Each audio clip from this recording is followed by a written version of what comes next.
On this episode of the Oklahoma Breakdown with Ikard and Lehman, presented by Riverwind Casino, we talk about Brent Venables' contract extension. Then Brandon Rahbar joins us to talk about the Caruso Giddey trade and talk some NBA draft. And then we give you our winners and losers of the weekend, where Teddy tells a tragic golf story. Please download and subscribe to the podcast, rate it 5 stars, and write us a good review. Follow the show on Twitter, Instagram, TikTok, and YouTube. Just search Oklahoma Breakdown on any of those, and you'll find us. All right, our man Michael Hosty will kick this thing off. It's time for the Oklahoma Breakdown. It's a beautiful Sunday, June 23rd, and you're listening to the Oklahoma Breakdown with Ikard and Lehman, presented by Riverwind Casino.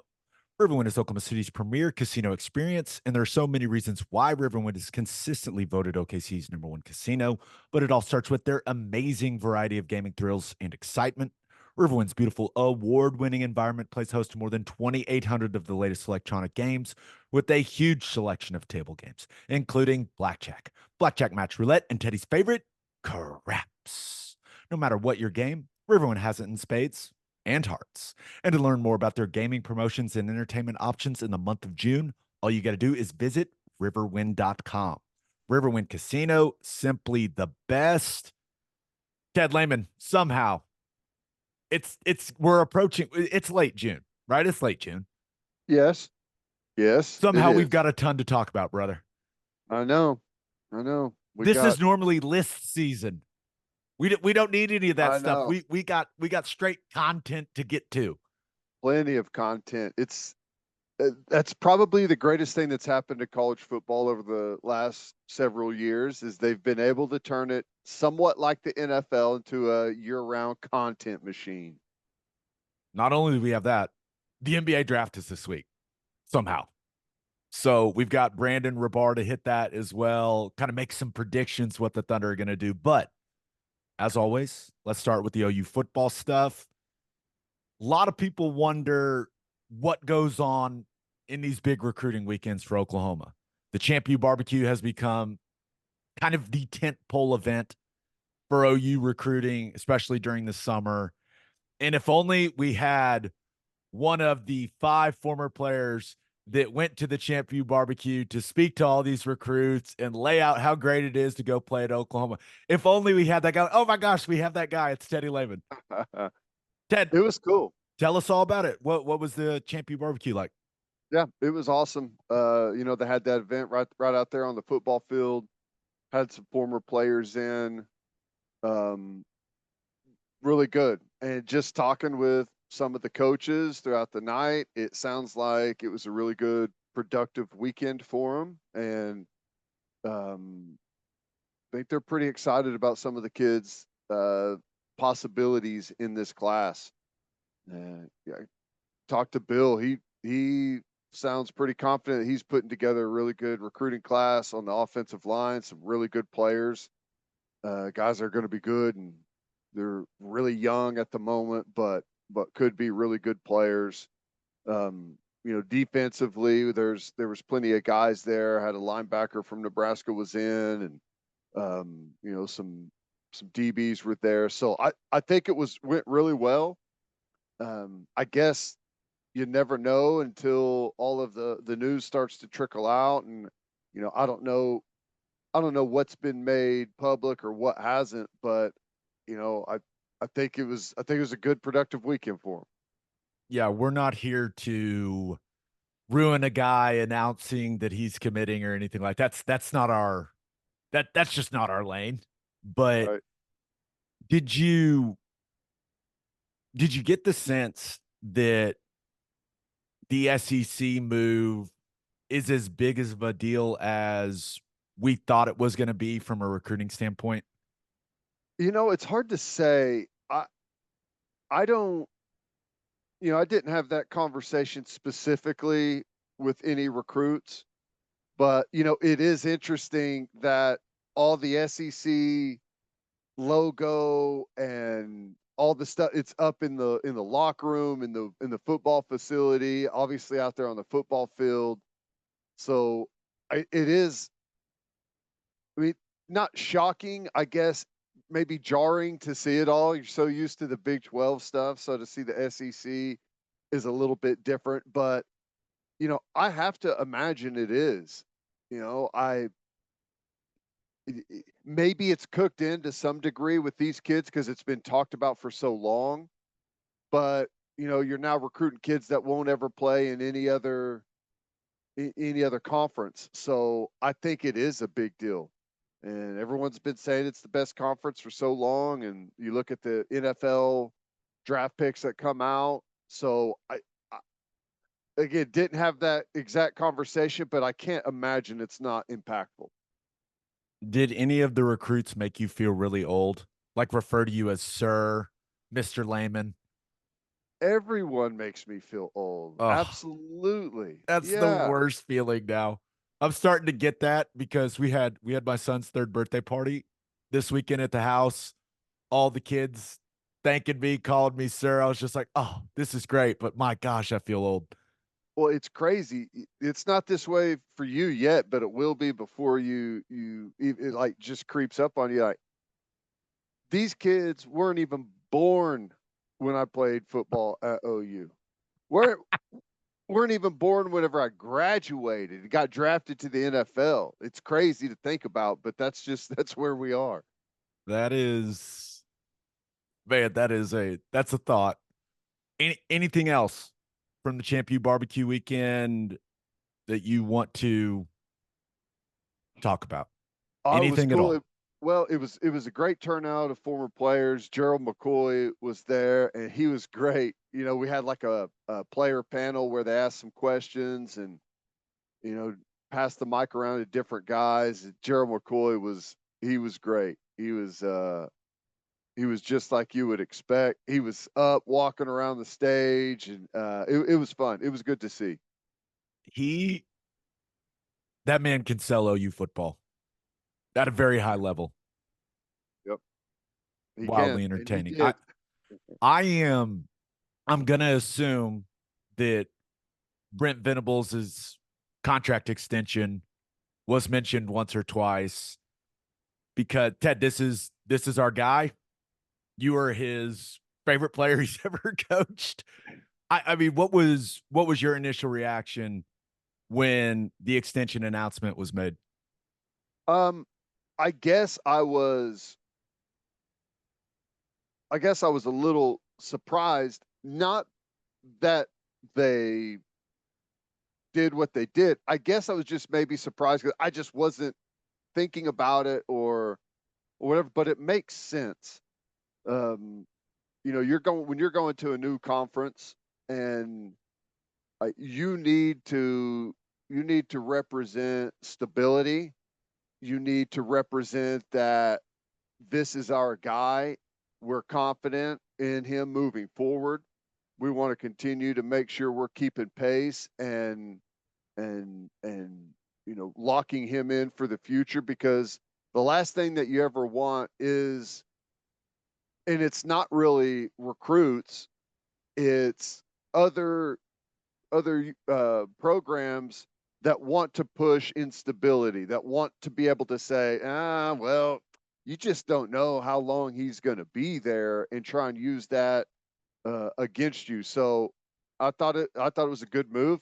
I think there was a lot of knee jerk reaction out there because I think whenever they saw they extended him, just assumed it was going to be some massive number, and it's really not. Yeah, when Thamel put it out and used, I think the term he used was like significant raise. I mean, don't get me wrong, $1 million+ is very, very significant. But when you see that in a coaching salary, you're like, okay, what is it going to be like 2 million, 3 million? And it wasn't that. Really, all it is a 2-year contract extension with the raise because he was going into year 3 of his initial 6-year deal, and it's just tax 2 more years onto the end of that. And so he's currently on, if you include this season, a 6-year, $51.6 million deal with an annual average of 8.6 million, which when you line up the SEC coaching salaries, it's a very reasonable number. I know that people want to say that he hasn't really accomplished a lot as a head coach, and it's hard to argue against that. But you're in the big boy league now, and you don't want to have, the ninth or 10th highest paid coach there. You don't want people to be able to say, hey, it's kind of a make or break year for him. You really should consider not going there. Like, what happens if things don't go well in year one? How long is he going to be there? I think this move quiets any of that. Or at least that was kind of my read on the situation, that this was all about creating stability for the program. And I also think it's just a signal that Joe Harris, Joe Castiglione, they believe in the way that Brent Venables is doing things. Yeah. And I think that says a lot. And I think that they have a lot of faith in him taking this program into the SEC and succeeding. Totally agree. And again, it's about stability, and it's about, staying out in front, and again, moving into a new conference, and people are going to try and pick you apart, as they were with this deal, without ever even looking at the numbers and seeing what actually has taken place here. Frankly, whenever they hired Venables, because of his situation, first time head coach, you know, typically a place like Oklahoma, whenever they make a head coaching hire as a blue blood program, that number is going to be way up there, at the close to the top of the list on how much that coach is paid. That's just how it works. But because of the situation, Venables had to agree to a discounted rate, so to speak, because of, all of the different factors there. And then, your Josie is slowly catching him up to what the typical pay is for a head coach at a blue blood program, which at this day and age is $10 million a year. And he's still pretty far below that at the time. So, I mean, I personally believe it's a good thing all the way around. I'm sure Venables is excited. Getting more money's great, but just knowing him the way that we know him, he's probably glad this is over with, and he's like, all right, now it's because it's always about the product he puts on the field. Like that's what he truly cares about. Now the other stuff, developing the guys as men, like all that, that's great, but it's like, hey, he's there to win football games, and I'm sure that he's glad this is out of the way, and he can just focus on winning football games and putting together the best team he can put together. But I think the recruiting aspect of it it's maybe a little overblown, but I do think it's a big deal being able to tell recruits that your contract runs through what would be their entire time if they were to come to OU. I think that's a big deal. I don't really know. I feel like NIL and all that stuff is a bigger deal now than, hey, how long is my coach's contract? Yeah. I honestly don't know if any kids care about that at all, but hey, at least If he leaves, I'll just leave with him if I want to. Yeah. I'll transfer somewhere else. I think ultimately, and we've talked about this before, it's just easier to do an extension like this with a guy that's as likable as Venables is. And he makes you believe, man. If you just listen to the guy talk, he makes you believe that he's going to get the job done and that he's going to get this program where we all want it to be. So he's all about the right things. Here's where I'm at with it when it comes to the extension. The on-field product has been solid. Is it what we wanted from him in the first 2 years? No. It's not what he wanted in the first 2 years, right? You didn't play for a Big 12 title, you didn't make a playoff. Like that's what he wants. But I'm willing to live with whatever results come with Brent Venables leading Oklahoma football. Because I just believe in him. I believe in the man he is. He's a great football coach. So, and it's not like this is some massive, massive number. It's not like he got a raise where he's making 11, 12 million or something like that. Eight is, I mean, it's right where a bunch of these SEC coaches are. So It's a fair number. I think when you get in trouble as a program is whenever you pay way too much for someone before they've done anything, or you pay way too much too late. And you see that happen quite a bit. You know, A&M paid a huge amount of money at the time for Jimbo Fisher in a crazy contract to get him in, and it cost them a ton of money to get out of it. I think Coach O at LSU, they waited too long, and whenever the party was over, they won their title, and that whole thing was just held together by, you know, duct tape and bubble gum. They paid him a huge contract after the fact, too late, and it was a huge problem for him. So to step things up incrementally, like Josie is doing, I believe is really smart. I like it. All right, let's get to call your shot. We asked you guys your reaction to the Brent Venables contract extension. This first one comes from Brad Barnett. He says, the real ones know the truth. This was outstanding news. We have our program guy for 20 years. You can't buy culture. I like that. That's good, Brad. You can't buy culture. Well, I agree. And, you know, it's interesting that everyone wants to chime in as to, was it too quick? What, like, he hasn't done anything. He hasn't earned it.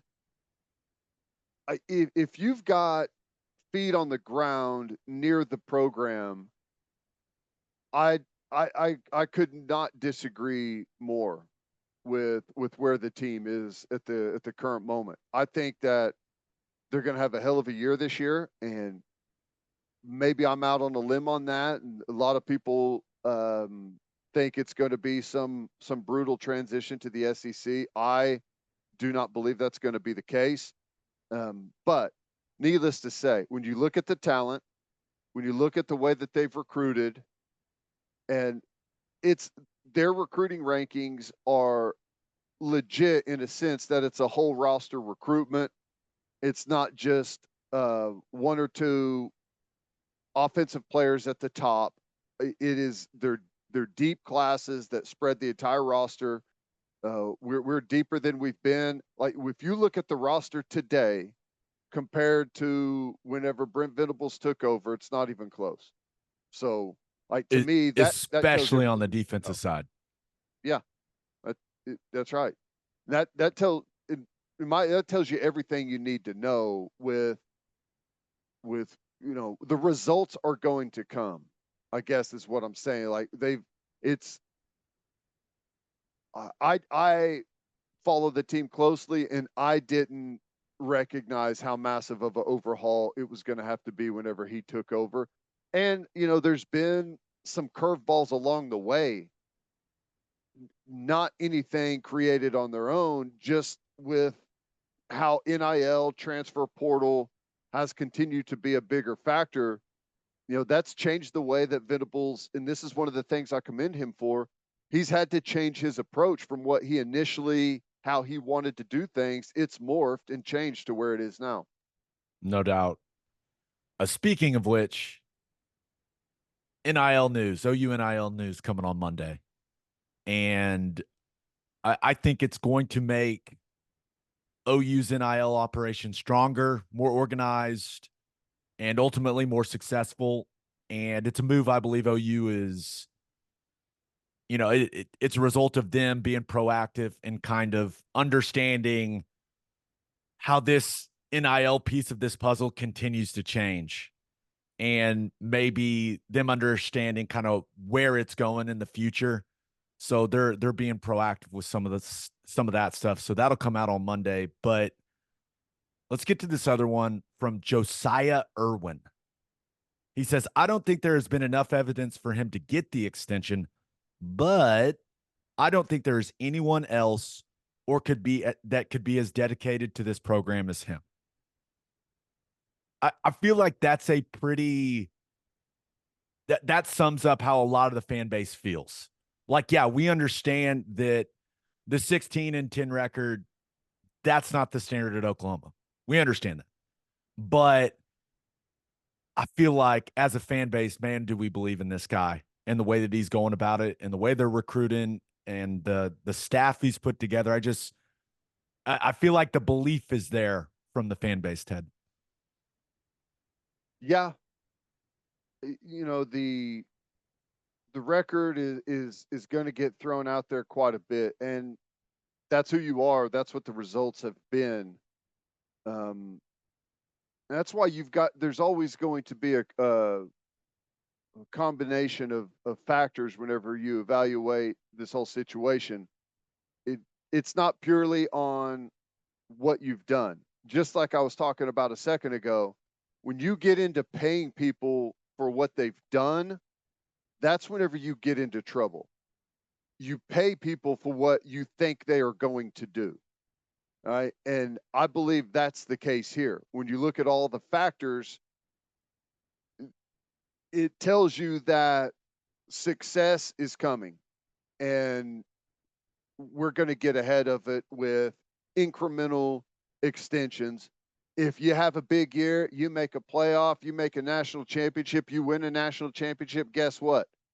Here comes another big extension, right? Because the program is in that type of position. So yeah, I understand that. I get it. That's going to be a common phrase that he hasn't earned it, but it's not about what he's earned. It's about what you think he's going to be able to accomplish.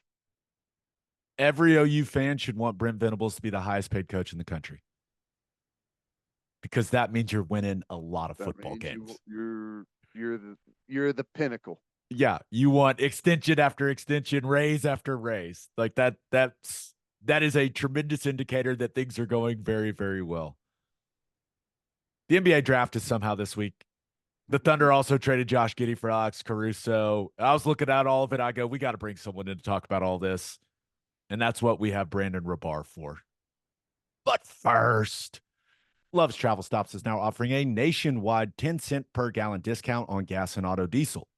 Just download the Love's Connect app and scan your barcode at the prompt on screen and watch that price drop 10 cents per gallon. Across the country, the Love's Connect app unlocks exclusive deals and can help any traveler plan their route or meal on the highway. So before you hit the road, be sure to download the Love's Connect app to save 10 cents per gallon and experience the country's best highway hospitality at Love's Travel Stops. Love's also has you covered if you forget your phone charger or headphones with their expanded mobile to-go zone. And of course, don't forget to grab yourself some of that delicious Java Amore.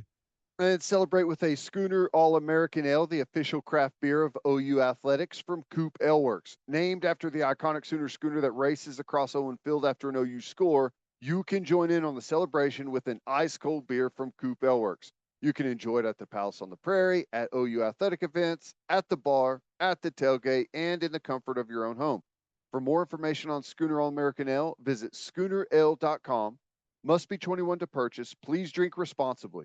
Schooner All-American Ale, the taste of game day.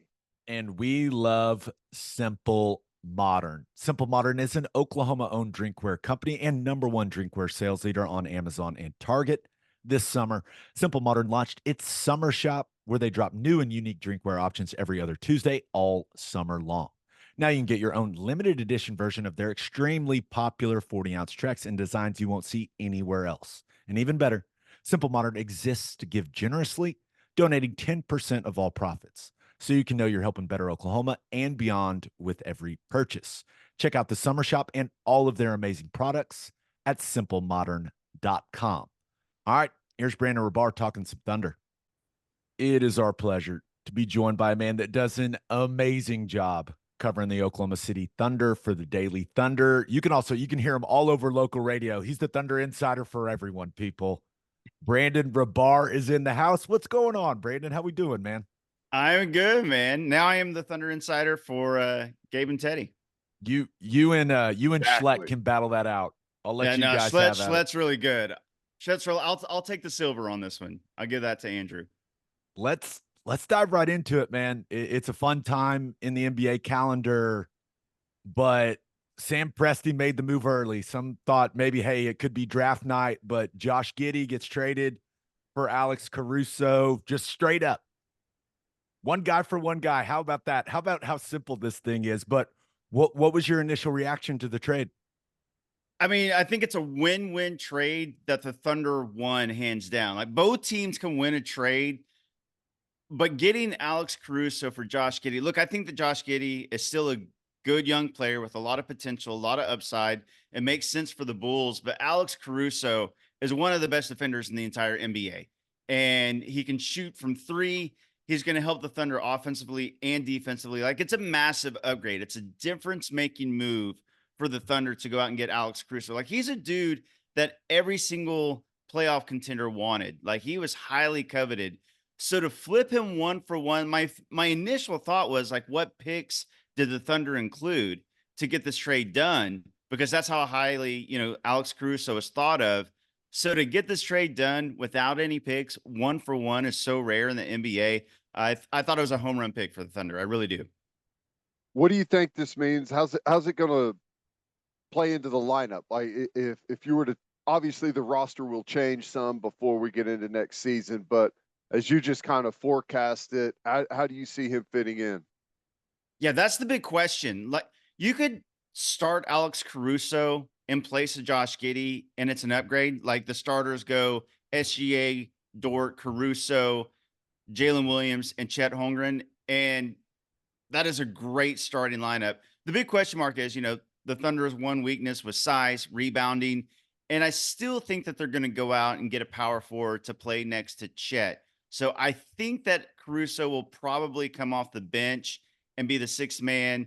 He'll probably play like starter like minutes, like 28, 30 minutes a game. But I do think that they'll still go out and get some size in the starting lineup. Is that where all that cap space comes into play? Like what type of guy? I know you've probably got a list of targets you want Sam Presti to go after. What type of guy is realistic for them to go out and grab in free agency? Yeah, I do have a list, and there's like kind of the unrealistic list and then the realistic list. The Thunder could go out and get almost anybody because of all the draft picks they have, because they do have $32 million worth of cap space and they can make some more by trading some guys off. But guys like Isaiah Stewart from the Detroit Pistons, Denny Avita from the Washington Wizards, Cam Johnson from the Nets, like those are the type of guys that I think are realistic and they would be difference makers. Patrick Williams, also from the Bulls. That may seem like too many Bulls in one offseason, considering like how they've looked the last couple years. But guys like that who can rebound, have some size, play defense, and shoot from three. Like the new Thunder guy are guys that can dribble, pass, shoot, and that can space the floor and play defense.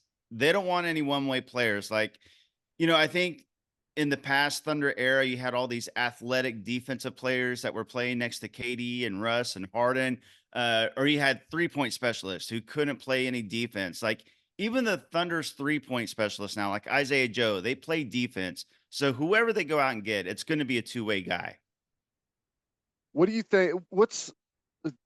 It feels like in the NBA, it's always about windows. And how does that play in? Like, how long is this window with this main group of characters? And what does that mean for maybe how aggressive or how patient they can be? That's a great question because usually a window, you always look at the NBA windows as kind of small because you usually have guys at different ages on different contracts, and maybe one of your superstars has 1 or 2 years left on a contract. Maybe one is a little bit younger, so he has a lot of years. These guys are all so young. Their timelines line up so well. You got your second, third best players were a rookie and a sophomore this year. So the Thunder have team control through the rest of their rookie contracts. And then, they hit restricted free agency and they'll be able to keep those guys as well. So this window, the fact that the Thunder became a contender so soon and so early with guys all on the same timeline, and the fact that the Thunder have so many draft picks and so many assets that you can kind of keep churning role players to be around them. This is a much larger window for an NBA contender than you usually see. Do you think we get a little scared about the window talk because of what happened with the last group? I Yeah. feel like I don't even want to bring it up, Brandon. It's just I feel like all Thunder fans, we are so excited about this group, but we're also like anything could happen. It can all go downhill so quickly. Yeah. No, I think that there is some like PTSD from the last Thunder team because of what happened. And that was a young team that became a contender really, really quickly. And then, the James Harden thing happened. But that Thunder team still was a contender for a lot of years, but they just kept getting hurt every year. Like you had a KD injury one year, you had the Russ meniscus one year, you had the Serge Ibaka injury one year. So 3 years of their kind of contending window got knocked out. Then, of course, KD did what he did, changed everything. But I do think that this team is different from the standpoint of not only, is the window extended because they're so young and because the Thunder has so many assets now to go along with these guys, but also this team chemistry, like, that's kind of an unquantifiable thing. You can't just like look at a piece of paper and say like, hey, these guys are buddies, so they're going to last a long time. But truly, whatever anybody thought of like the KD Russ dynamic and how that, played into the team sticking around or KD leaving or not leaving, these team are really, really good friends. Like off the court, like seeing these guys, hang out off the court, like they're growing up together. They're kids that are growing up together and they like being around each other. So hopefully, if you're a Thunder fan, that kind of plays into this team sticking around long term as well. Yeah, hopefully that's going to be the case. I always feel like it has a tendency to change a little bit as everyone makes way more money. It's like all of a sudden the egos start to come out.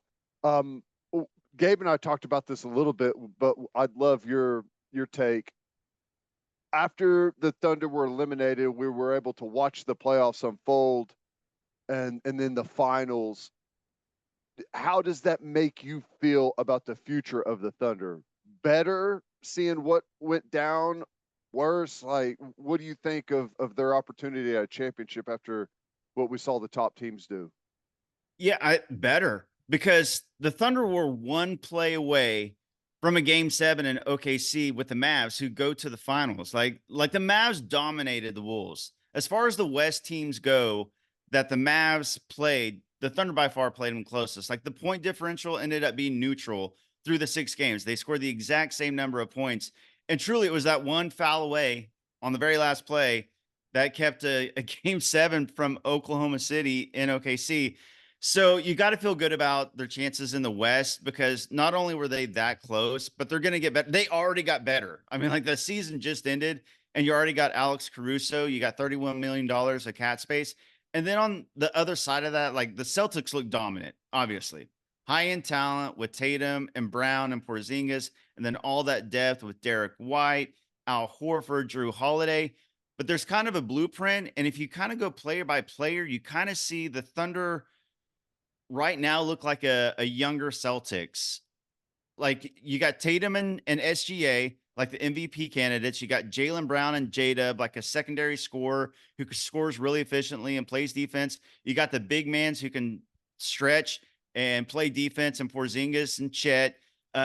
You go out and get Alex Caruso. A lot of people are already saying that's like a Derek White type trade. You got the defender who can shoot, and Drew Holiday and Lou Dort. So the Thunder now, truly, if you're going like kind of piece by piece, kind of just need their Al Horford, and they need more experience. They need more playing time together, but you can see the vision, and you can see how this is already a kind of a championship team kind of taking form. They're just in such the early stages of it. I don't know how, but somehow the NBA draft is on Wednesday. Yeah.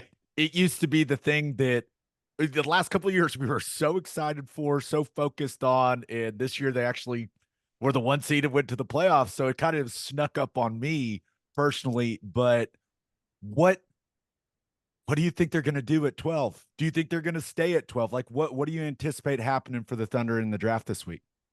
Yeah, I think that they stay at 12. Now, Sam Presti, wild card. You never know what's going to happen because there's always so many draft day trades with the Thunder. We saw it last year. They moved up from 12 to 10 to go out and get Case and Wallace. Ended up being a great move. Impact player from day one as a rookie. I think that there's a lot of depth in this draft. Like everybody talks about how this is a weak draft, and it is up top. There's no Wemby, there's no Chet, there's no Paulo Banchero or Anthony Edwards. But where the Thunder are picking at 12, there's a lot of really, really good role players who could, foreseeably help the Thunder. If they wanted to make a splash and go out and get like a Lauri Markkanen, like that 12th pick could be included in that trade. I don't think anything like that's going to happen. I think they'll end up picking. Maybe they move up because J-Dub's little brother, Cody Williams, is there at like 9 or 10. And I think he would not only be a fit for the vibes of the team, but also a fit on court. I think he's a really good player. I like guys like Deron Holmes. He's a big Nikola Topic. He was like a top 3 or 5 guy. He hurt his ACL. Might be a redshirt season for him. So they might pick a guy like that because of the value. Kalel Ware. These are some of the names I like. The thing with the Thunder is they don't necessarily need the rookie this year to make an impact. I think they're going to go out and get a couple other guys in free agency or via trade with all that cap space. So it's kind of a luxury for a number 1 seed to have a lottery pick. Like we rarely see this. We saw it with the Celtics. Actually, it was again, like kind of going thing by thing with them. So I think that they pick a guy. I think it'll be a nice role player. And, I don't think they'll get a guard. That would be my one guess. I think they're good on guards now. They could go best player available, always a smart strategy. But when you're looking at the needs of the team, I think definitely a 4 or a backup 5 would be what you're looking at. Yeah, I think you kind of answered this because of where they are now. You think that it's more likely to take a developmental type of player that they can not have to depend on right away and let that player develop. And so maybe a little more, you could see them going with a little more raw type of guy. Yeah, I can see the argument either way. Like that Topic that I talked about, like if you just redshirt him because he's hurt, no biggie. You don't need him this year. There's a guy named Tijan Salon, compared to Ousmane Dieng a lot because of their physical tools and how Uz was raw coming out and everybody looked at him as a project player. Absolutely, because they're already contending right now and they don't necessarily need a rookie to come in and make an impact. I can see them going that route. On the flip side, I could see the argument of, hey, they're already contending, get a guy who's ready from day one, and boom, you upgrade your rotation right away off the bat. There's a guy like Tristan Da Silva. He's an older rookie that could come in right away. Deron Holmes could come in right away. I could see it either way. The Thunder are just so flexible and have so many options right now with the way that the roster is constructed. You have not mentioned Zach Edey, which he is being mocked to the Thunder in a couple different drafts, including Kevin O'Connor's. And we all look at KOC's draft there for the ringer, but it just wouldn't make sense to me. Like, what do you think about the entire Edey to the Thunder discourse going on? Yeah, I get it. Look, like everybody outside looking in, the obvious weakness with the Thunder was size. It was rebounding. It was when Chet was on the bench that they needed some rim protection. So I get the Zach Edey thing to the Thunder. But when you look at the way that Sam Presti has built this roster, like their bigs, they want to play with a 5-out system. They want everybody in the court to be able to shoot. Like Chet Holmgren can shoot the ball. He spaces the floor. He brings bigs out. He provides space for J-Dub and Shea to drive to the basket. Even with their backup bigs, I think that they want to keep that system because they stagger so much. Like Shea's going to play with the backup big quite a few minutes. J-Dub's going to play quite a few minutes with the backup big. So they want to keep that 5-out system. So I almost automatically kind of don't even give any thought to getting a guy like Zach Edey. Like I think he's going to be a good player, like a good bench big for some team, just not on the Thunder. The way that they play ball, like I just don't think it's going to happen. Also on the defensive end, they want their bigs to be able to switch onto smaller offensive players, like on the perimeter, like Chet can switch. Jay will, he's not a paint protector, but he could switch onto smaller players. So that's why I don't see Zach Edey being in play for the Thunder. I would be surprised. I'd be shocked if they went Zach Edey, although it would be fun because the discourse that would follow if they got Zach Edey would be kind of a lot of fun. I just don't see it happening. And in this draft, and not really Thunder related, but who do you think is going to be the superstar come out of this draft, or if there's multiples? To me, Alex Sarr is the guy. I mean, like, he could go 1, 2, or 3. He was kind of the consensus 1 for quite a while, but lately we've seen him drop to 2 to the Wizards and in all these mocks. To me, he's got the biggest upside and the highest potential. He's Olivia Sarr's brother. He's been with the Thunder. He's been a two-way player for the Thunder the last few years. So the Thunder kind of making those inroads, I guess, for the future, because Alex Sarr already said that he's a Thunder fan because his brother played for him. So I think Alex Sarr. I do think that Donovan Clingan is going to be a really good player. Everybody says this is a weak draft because there's no superstars, but every draft ends up having a couple of superstars, a few all-stars. Like the 2013 draft was supposed to be really weak. Like, this is supposed to be the weakest draft since 2013. That draft ended up having Giannis. It ended up having Rudy Gobert, Victor Oladipo. So there's going to be some really, really good players to come from this draft. Reed Shepherd could be a lot of fun. 3-point shooter. He can just bomb it. So I could see him being kind of a superstar scorer, but Alex Sarr is the guy I'm looking at. All right, last one. Prediction time. We, of course, will not hold this against you. Give us one name. The Thunder are going to pick who at 12? I'm going to say the Thunder pick Cody Williams either at 12 or in a trade up. Like, the Thunder already know this dude inside and out. He's already been in the stadium wearing a Thunder shirt, cheering for the Thunder in the playoffs. So they already know him in and out, and he would be a great fit. I just think that the Thunder will do their best. If he's like even closely in the range, if he drops to 9 or 10, I think the Thunder make a move up, or, hopefully for the Thunder, he falls to 12. So I'll say C-Dub.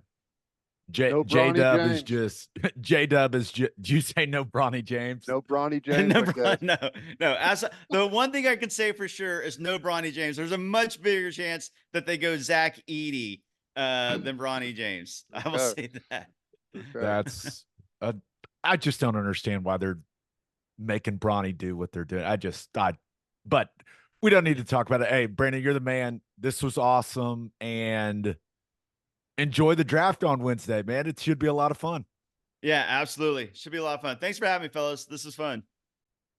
It's weird not being I don't feel like the hopes of the team are in the balance here with this draft, which is how it's felt the last couple of years. I don't know. It's a foreign feeling right now for me, Ted. Yeah, it's a weird thing. Like the NFL draft, no matter where your team is such a pivotal moment on the calendar.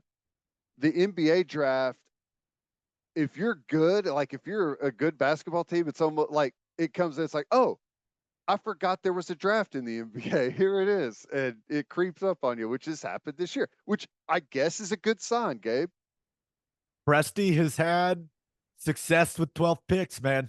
So it's true. Here's the hope that he does it again. Let's finish up with our winners and losers of the weekend. But first, all you grill masters, listen up. Didier Ranch delivers premium quality beef that is 100% raised in Oklahoma right to your front door. Go to DidierRanch.com, DIDIER ranch.com to order one of their premium quality beef boxes.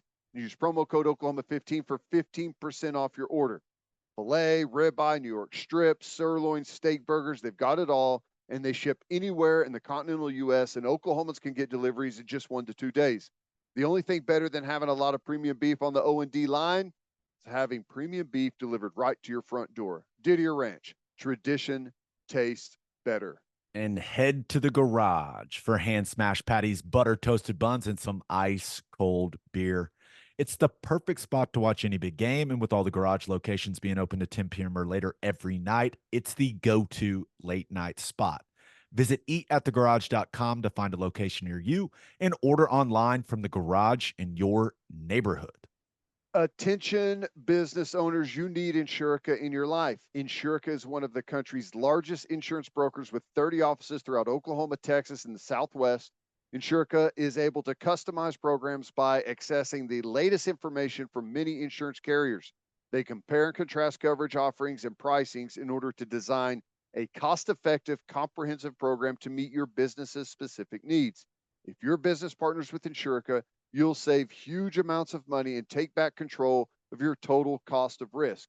If your business wants to be best in class, connect with Insurica at insurica.com.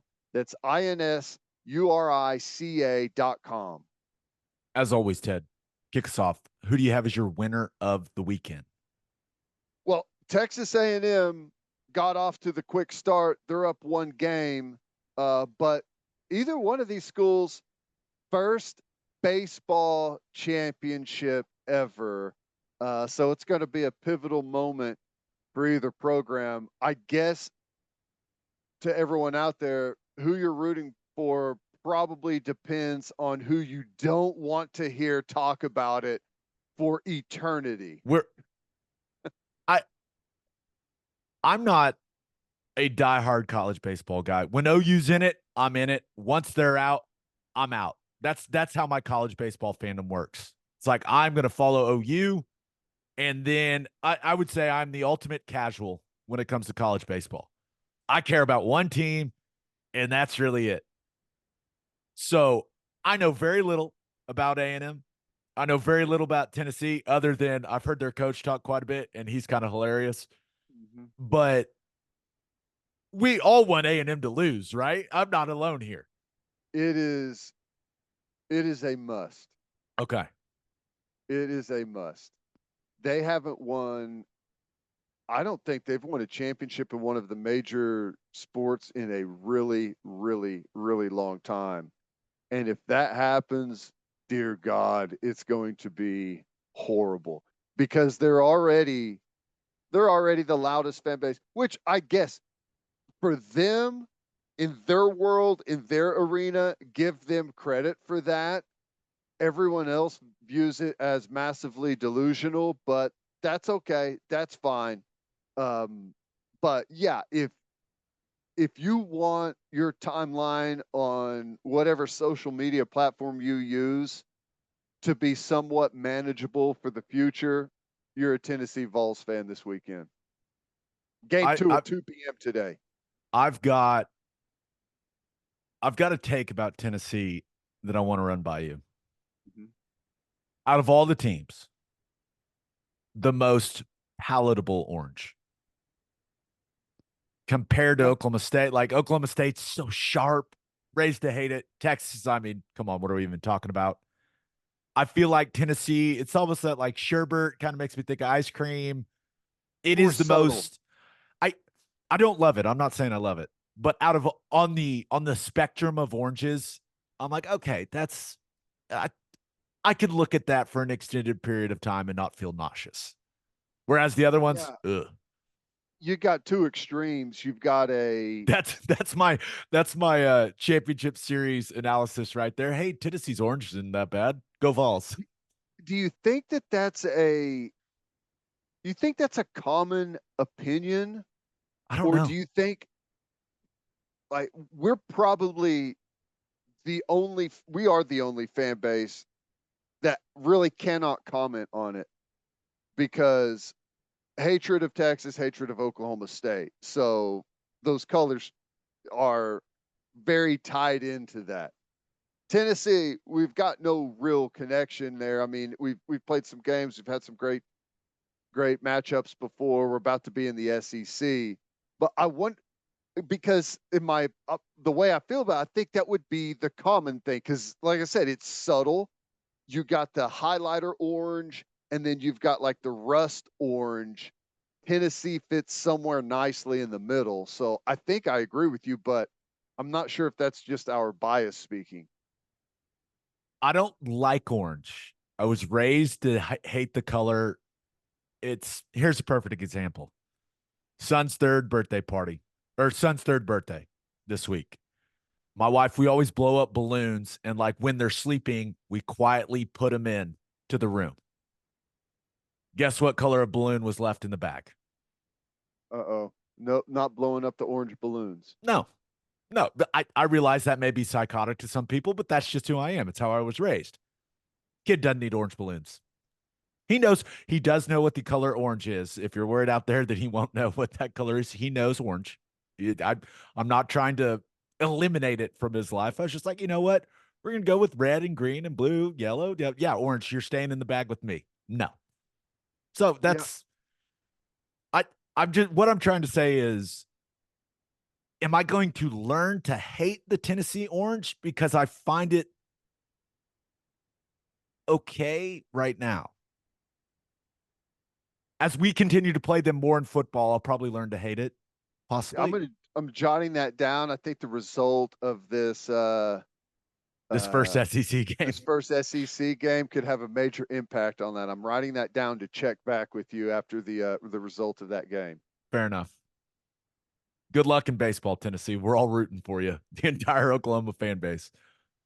Who do you have as your loser of the weekend? Loser of the weekend, the celebrity OU golf team comprising of Curtis Lofton, Dusty Dvorak, and Teddy Lehman. Explain. In just a gut-wrenching, disastrous moment. It was just, here's what happened, Gabe.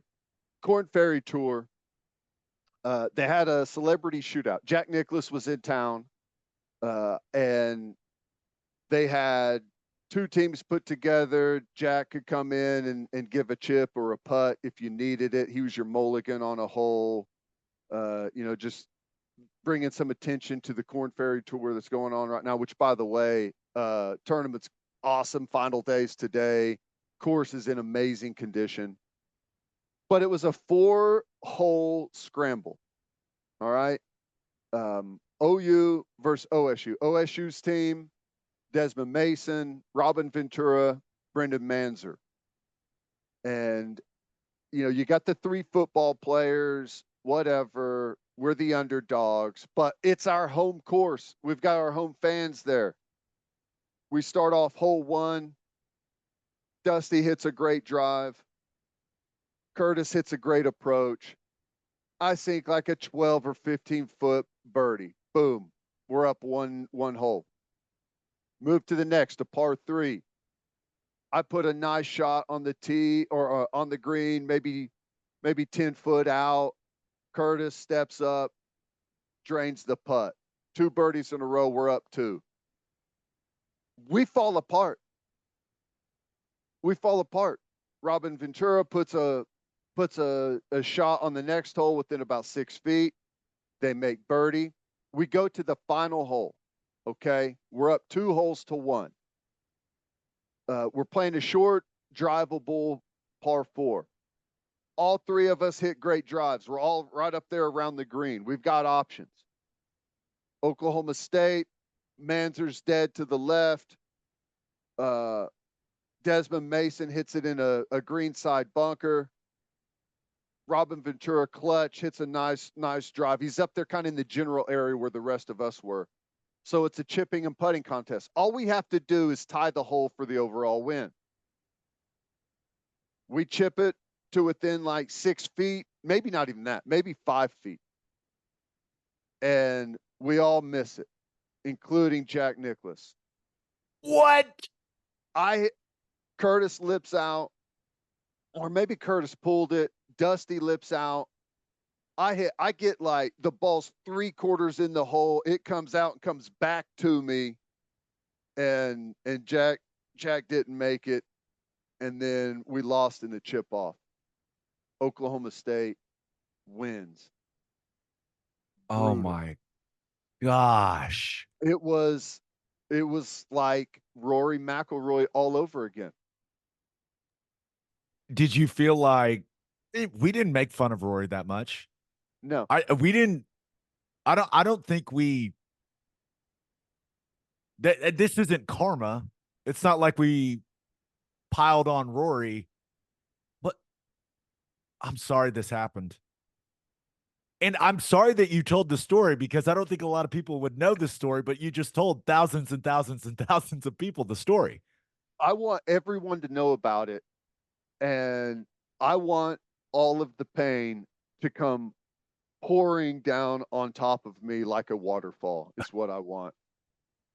I want to roll around in the misery.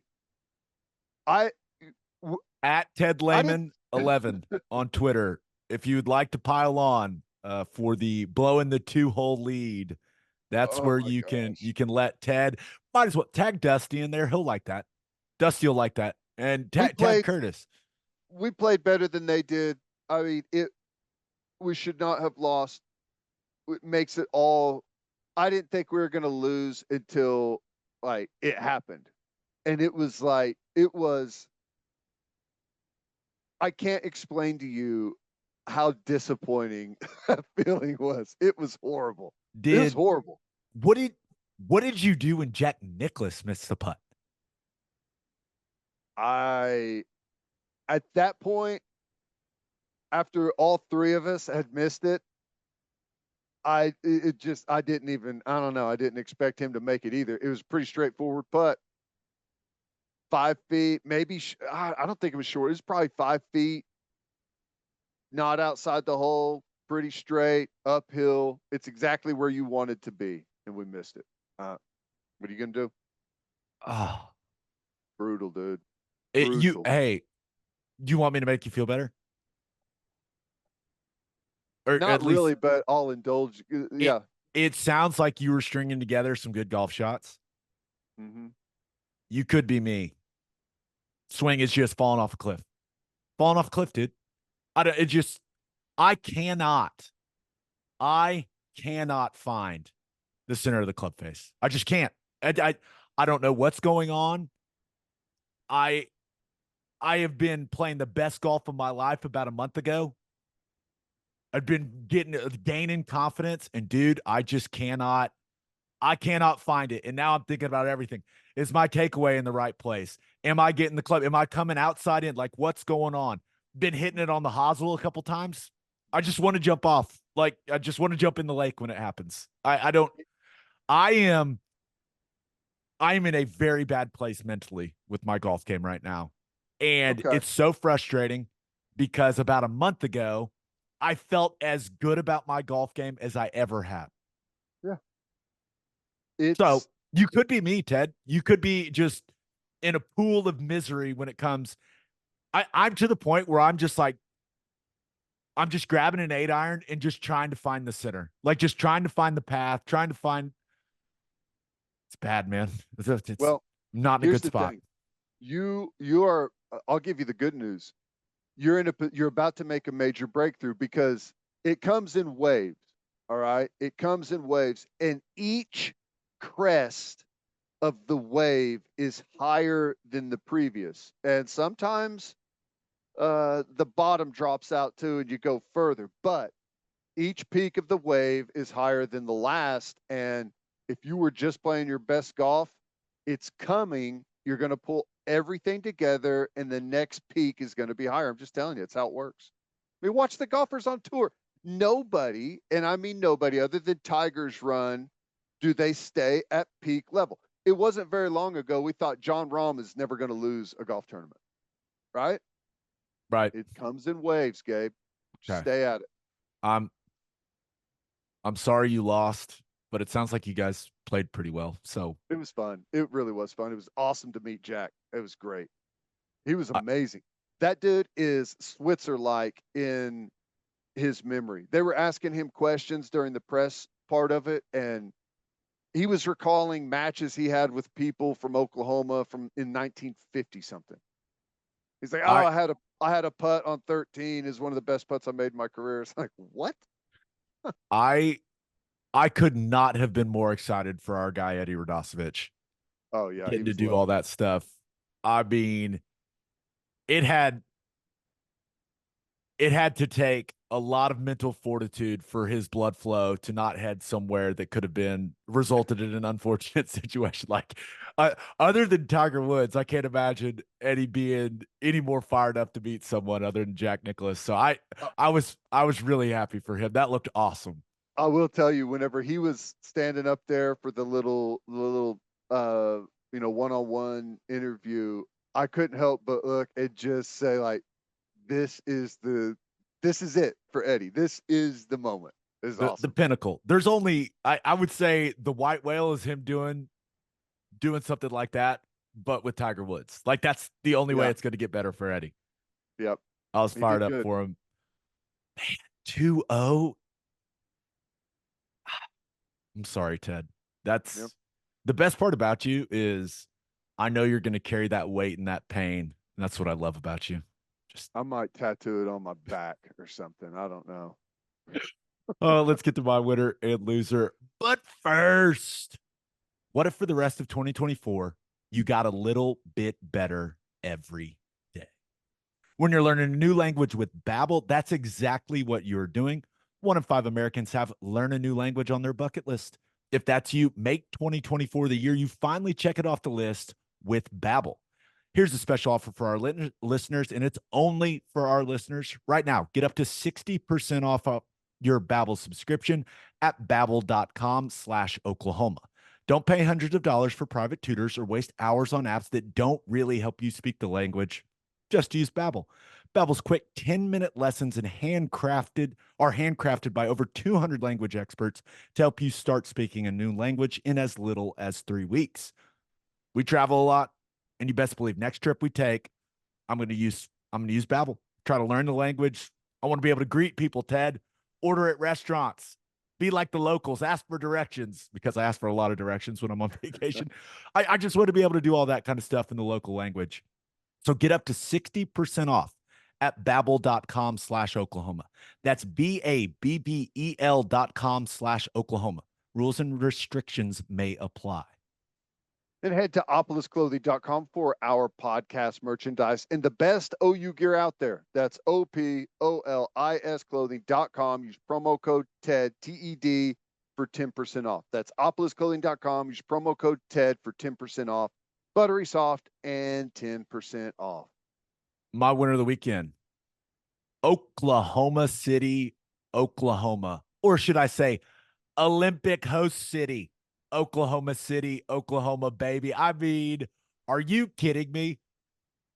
It's impressive. Just that it's a massive announcement for the city that when LA hosts the 2028 Summer Olympics, softball and canoe slalom will take place in the world-class facilities that already exist in the great city of Oklahoma City. I think it's a massive deal for the entire state. I hope that it's not only a big deal for the state of Oklahoma, but for some of the states surrounding us. This area of the country doesn't get a lot of stuff like this. Yeah, man. And I'm really, really excited. It is, I think it's going to be one of the coolest sports things of my lifetime. I mean, Oklahoma City is going to host the Olympics. It's only 2 events. I don't care. Oklahoma City is hosting the Olympics. I never thought that would ever happen. Yeah, it's going to be awesome. Obviously the softball, I mean, this is the place for softball, clearly, and it's so awesome. And the river sports thing, I think, is kind of new. Like, as a resident in the area, I saw it going in, and it looks cool. I drive past it every day whenever I'm going downtown. I haven't gone and done it yet, but I think it's going to bring a renewed focus into what all that is and how big of a deal it is to have all of that here, and probably, I'm guessing, generate some more interest from kids and everyone locally that are, I'm sure, going to go out there and see it. And I don't know, I saw the release, and I guess I didn't read through it in detail, but I would guess that there's also going to be some money coming in to make improvements or additions to both of those facilities, right? I mean, that seems like that'd be the case. Yeah, I don't really know, but all I know is Oklahoma City's hosting the Olympics. Yep. And there's going to be an Olympic shirt with the Olympic rings that says OKC underneath it. Yep. And I just, how cool is that? And I understand. I saw some of, now clearly people around here, an overwhelmingly positive response to the news. I did see some of the softball athletes express a little disappointment because I get it. Part of the Olympic experience is being around other Olympians, getting to go to the other events, being in the Olympic Village. Like, I get that. But you don't have to look far. All you got to do is look at the Paris Olympics for what the alternative could look like for softball. There is no softball in this Summer Olympics. And so while I get some of their frustrations, it's also you're getting to compete in the Olympics and represent your country. So the bottom line for me is Oklahoma City stepped up when LA didn't want to and said, hey, yeah, we'll do these. We'll do these events. And from some of the conversations that I've had, the city is determined to do absolutely everything they can to make sure that these athletes and fans have an incredible experience while they're here in Oklahoma City for the Olympics. So I understand some of the frustrations, but man, I'm fired up. Yeah. No, I get it. But I think it comes from a place of not really understanding how the Olympics typically work. I think when you watch it on television, you imagine that it's all in one area, but this is how almost all Olympics are in host countries. It's spread out all over the place. And, the last thing you want to do, because we've seen this in years past, China, I think you saw some of it in Brazil with the World Cup. You don't want to have to spend tons of public money on these massive venues that are used once and one time only, and after that they fall apart in disrepair. If you can use existing facilities, it's better. And it's really typical that this is how it works. In most Olympics, you have different sites for different events. And I understand that you want to be a part of the action, but I guess I don't know that they're necessarily, I don't know. The main point is you're right. One of the alternatives is we won't have softball. I mean, you're kind of on the edge, and it's a growing sport around here. So, that we want to have it, and the United States wants it to continue. And I don't know what it's like in the other countries. So I don't know. I guess I'm thrilled though. I'm with you. I think it's going to be awesome and awesome for the city. And, with the makeover that Oklahoma City's had over the last, 15, 20 years, it's an awesome opportunity to showcase that to the world. One other thing, just had to be a really, really rough day for you need to move the Women's College World Series out of Oklahoma City crowd. They're playing the damn Olympics there. I know it. Tough seed for that crew. In the release that I don't know if it was the official release. I think it was, but it said they're the largest capacity softball stadium on the West Coast, not just LA, like the entire West Coast is 2,000 seats. So crazy. I know. You're way over that. I don't know anything about canoe slalom. Best believe I'm going to learn. I want to be dialed. I want to be dialed for canoe slalom in 20. I'm not saying competing. Don't look at me that way. No, I mean, I'm just learning the sport. This could be your sport though. Could I become the canoe slalom guy? Am I going to announce the Olympics? Let's go. You're going to have to, you're going to have to really start immersing yourself now. Do we think we've got time? Do we think we can get our guy Chris Plank in the play-by-play seat for Olympic softball? Yeah. Who's got the Olympics? NBC? Boy, don't get me. I don't know who has it, but they don't broadcast any softball. They need someone. Plank's perfect. Yeah. Yep. Plank's our Plank and guy Beth for Mowens sure. alternating. Boom. Let's go. Yep, I'm down for that, and I know Plank would knock that out of the park. He's going to have to brush up on his international softball players. Can you throw that into the mix for him? Is he juggling too many things already? No, the man No. can juggle. No sports media personality can juggle more than that man. I'm confident. It just worked the Olympics in there. It'll be fun.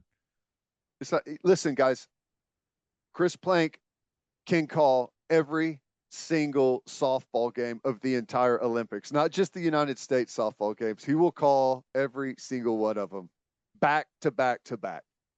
Plank's gonna learn Japanese to call all the games. Babble. Yeah. Babble. Use a There you Babble, go. new sponsor. Come on. All right, my loser of the weekend though, the Florida Panthers. About a little hockey talk. Ted, you guys aren't the only one that's blown a big lead. They were up 3-0 on the Edmonton Oilers in the Stanley Cup Final. They've lost 3 in a row, and man, they got absolutely drilled on Friday night, 5-1 in Edmonton. So, Game 7, Stanley Cup Final, Monday night, and somehow all the pressure is on the Florida Panthers because they've lost 3 in a row. That's not – you're at home. If you would have told them before the season, hey, you have one game at home to win the Stanley Cup, of course they're going to take that. Of course they would. But, man, that all the pressure is on them because there's only been one team in history that has blown a 3-0 lead in the Stanley Cup, and that goes – you got to go all the way back to 1942. The 1942 Toronto Maple Leafs blew a 3-0 lead in the Stanley Cup Final. I would not want to be one of the players for them. I would not want to be one of those fans. Those people are going to be on pins and needles, man. Yeah. Well, I think it's awesome. It's funny because when they were down 3-0 and they won that game 4, what was it, like 6-1 or something? It was something, it was a big number. Connor McDavid is a stud. He's incredible. It happened at the same time the Celtics lost game 4 in Dallas, and everyone's like, oh my God, all for TV. The NHL did it too, just so they can have an extra game. I don't know if that was the case or not, but if it was, they shot themselves in the foot because here you go. And for me personally, I'm sorry, but give me Edmonton. To come from behind like that, first time since 42. Canada want, like, if Florida wins it, the celebration's going to be like this. Okay. I mean, I'm sure everyone down there, the Panthers fans are going to be excited, but nobody else in the entire United States is going to care. If Edmonton pulls this off, like, there's going to be, it may be a new holiday in Canada. I will push back on no one else but those Panther fans in Florida will care. There is a small group of guys I know here in Oklahoma City that a couple of years ago, for whatever reason, adopted the Florida Panthers as their squad. Yeah. Get together. They do it like they're all in, man. And it's hilarious, but enough guys to flip a car or two downtown. They could try. A couple of them big guys. Right. So is it anti-American to cheer for Edmonton, or does that not apply here? I don't think it applies. This isn't a USA versus Canada situation. Like I feel like if you were a Toronto Raptors fan, it's the same, right? So I think for hockey, for the NHL, it would be best if Edmonton won. Yeah, probably. Well, it's Canadian. A Canadian team hasn't won in forever. And I mean, you got stars in McDavid and Draisaitl, like big names. I don't know. It just feels like it would bring more attention to the NHL, which you never have too much attention if you're a professional sports league. Yeah. No, I'm with you. I think it's obviously awesome for hockey. I mean, it's a good deal for them to have a pivotal moment like this. And these type of games and these type of situations is how you end up drawing a bunch of outside eyes that typically don't watch the sport, and you never know who might latch on and become a fan. What are you made of, Florida Panthers? Can you get off the mat and win Game 7? A lot of people are comparing this to the Oklahoma celebrity golf team's meltdown, being up 2-0. With time, the wound will heal, Ted. Yeah. I was wondering what I heard a couple of people yelling about the 42 Maple Leaves. I was wondering what they were talking about. Now it all makes sense. It's all coming together. You're just like the Maple Leafs in 42. What? What did that guy say? Birthday shout outs. Happy 2nd birthday to Liam Jackson Casey. Happy 6th birthday to Maeve Brown. Maeve. Maeve? Mavie? Mauve Brown. It's got to be one of those three. Right? Happy birthday. Happy birthday. Happy 7th birthday to Chloe Palmer. Happy 13th birthday to Easton Opitz. Happy 21st birthday, let's go, to Noah Cone. And happy big 69th birthday to Bill Patterson. There you go, Bill. Attaboy, Bill. On that note, episode 433 in the books. We'll have a new podcast that'll drop on Wednesday. Just a reminder, please subscribe to the podcast wherever you listen to podcasts, and please subscribe to our YouTube channel. Also, tell all your friends about it, please. Hope you all have a great start to your week. Until next time, we appreciate y'all for listening. Do what you always do, Oklahoma. Take care of each other.